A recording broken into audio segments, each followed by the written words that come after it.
Hello, this is Dr. Adam J. Bach. In this short audio presentation, we're going to talk about risks. We'll cover three areas: the concept of risk versus uncertainty, the importance of perception in the decision-making process, and how risk relates to innovation strategy. One of the primary sources of confusion about risk is mistaking it for uncertainty. In an economic sense, we distinguish between risk and uncertainty. Risk can be thought of as, for example, the roll of a dice. The outcomes are known. We know all of the possible outcomes when you roll a dice. And in fact, those outcomes are also predictable. Assuming the die is fair, we can predict with pretty good accuracy how often each of those outcomes will emerge. On a six-sided die that is fair, we would expect any given number, such as 2, to show up about 1/6 of the time. And the more we roll the dice, the more confident we can be that that number will be correct. Uncertainty is something completely different. There are two elements to it. One, the outcomes may not be known. The second is that the probabilities can't be calculated. So for outcomes not being known, we could imagine, for example, trying to roll an unknown object. If I showed you a box and said there's a die in here and I'm going to roll it, but I'm not going to tell you how many sides there are, you have no way of knowing exactly what the possible outcomes are. For all you know, it might not be a die at all. It might be a rubber duck. And in those situations, we also run into the problem where the probabilities can't be calculated. Even if we know it's a die, if we don't know how many sides it has, we don't know how often the number 1 will come up, because that's dependent on how many sides the die has. The concept of risk return is the entire basis for venture capital, and a core aspect of how entrepreneurship actually works. In an investing perspective, we're constantly looking at how high the risk is associated with a given venture. For any given venture, we do know roughly what the outcomes are. Either the venture will be successful or it will be unsuccessful. And if it's successful, it'll be successful at a given range. Could be a significant return or a modest return or a relatively limited return. The point being that the higher the risk that you anticipate, the higher the return that you demand. So investing in a startup company is much higher risk than investing in established businesses like Fortune 500 companies.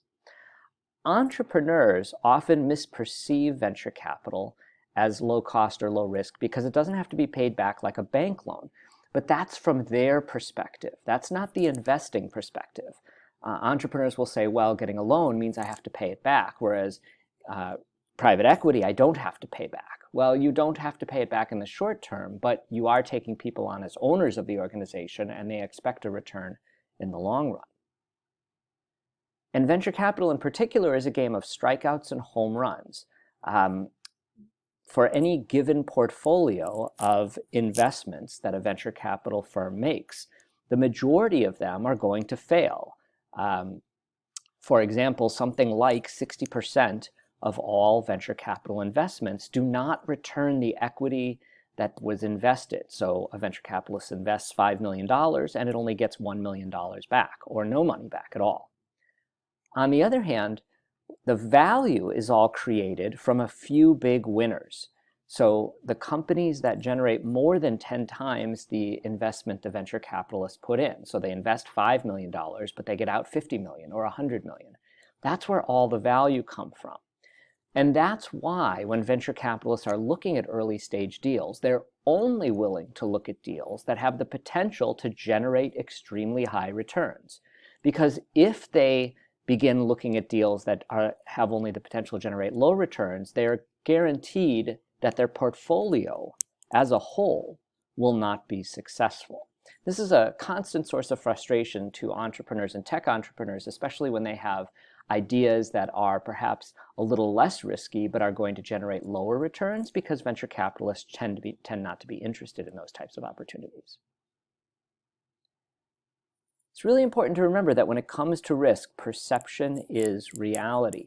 People are not rational utility maximizers. In other words, when people look at opportunities, we don't evaluate the risks effectively and simply choose the expected outcome that has the best general return. And there's an entire theory of economics called prospect theory that shows that people overvalue loss and will do things to avoid those losses. So for example, you might think that the happiness associated with gaining $200 and the unhappiness associated with losing $200 are pretty much the same.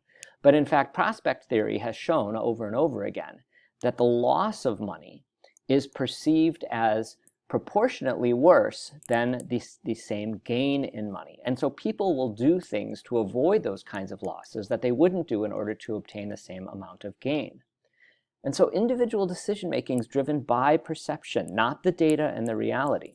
So teams can either mitigate this situation or they can make it worse if they're unable to, for example, demonstrate how they're going to reduce the risks or mitigate the risks in a venture.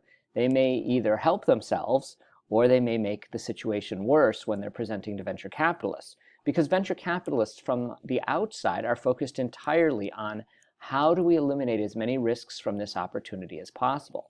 This is also why uncertainty is such a problem, because venture capitalists and investors generally don't like to invest in uncertain situations, because it means that the outcomes may be completely out of the control of the entrepreneurs. And that's not what investors and venture capitalists are interested in on the whole. Another form of risk that entrepreneurs, especially in tech ventures, have to face are economies of scale and economies of scope.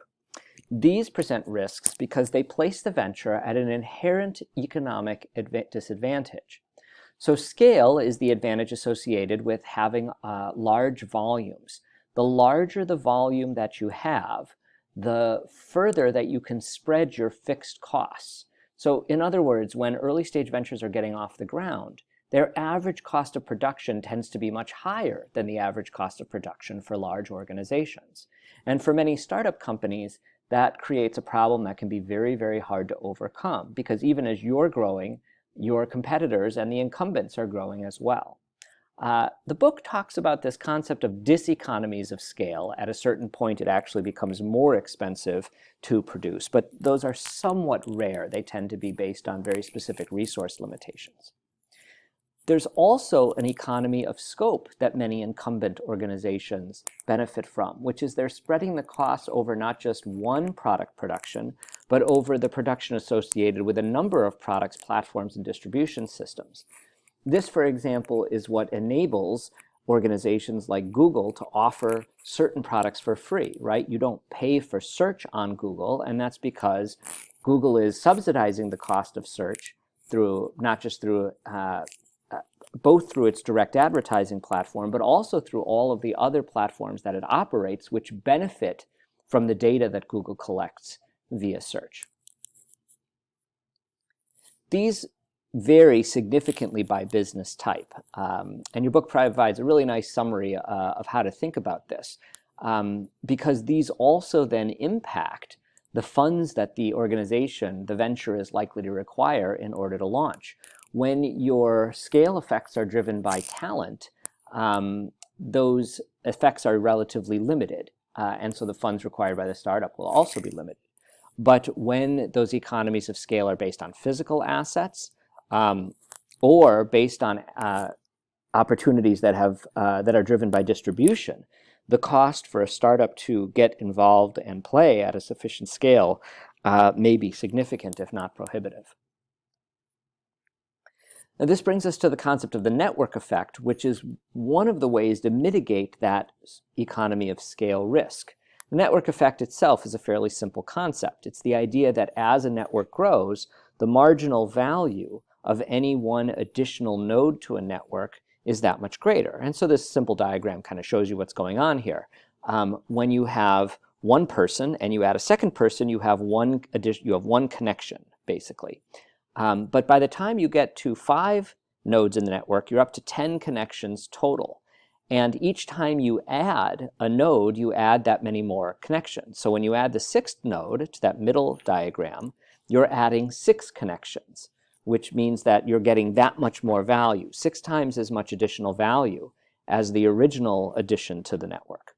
And so by the time you're up into the thousands or tens of thousands and millions, the value of each additional node is very, very significant. Now, ultimately, the marginal value of any one node to any other node begins to go down again, right? When you have 1 million people in a network, not all of those 1 million people benefit from the 1,000,001st person. But the network itself benefits because of the potential interactions from that new node and all of the data that could be collected because of it. Risks are a tricky concept in startup ventures, and very often this is where a lot of entrepreneurs get tripped up, partly because they're under the impression that the risks of what they're doing are relatively low. That's usually caused by emotional attachment to the technology or to the specific problem that you're trying to solve. But the great entrepreneurs mediate uncertainty first, right? They take the things that aren't known at all, and they sometimes manage to do that by converting them into calculable or manageable risks instead. So you take these unknown problems and turn them into known problems. Tech venturing, however, almost always involves living with some uncertainty that can't be resolved or mediated. In the case of, for example, biotechnology, although you can do a lot of preparation for your interaction with FDA, there's a certain amount of uncertainty associated with it. The FDA could do something unexpected. And then finally, you do need to recognize the impact that economic factors play in transitioning from innovation, which is just something cool you've invented, to actually being successful in the market. You need to find ways to mitigate risks, and including the risks that are presented by scale and scope advantages of incumbents, and how to generate value from things like network effects. So hopefully this gives you a brief introduction to some of the risk issues that technology entrepreneurs face as they're trying to commercialize a novel innovation.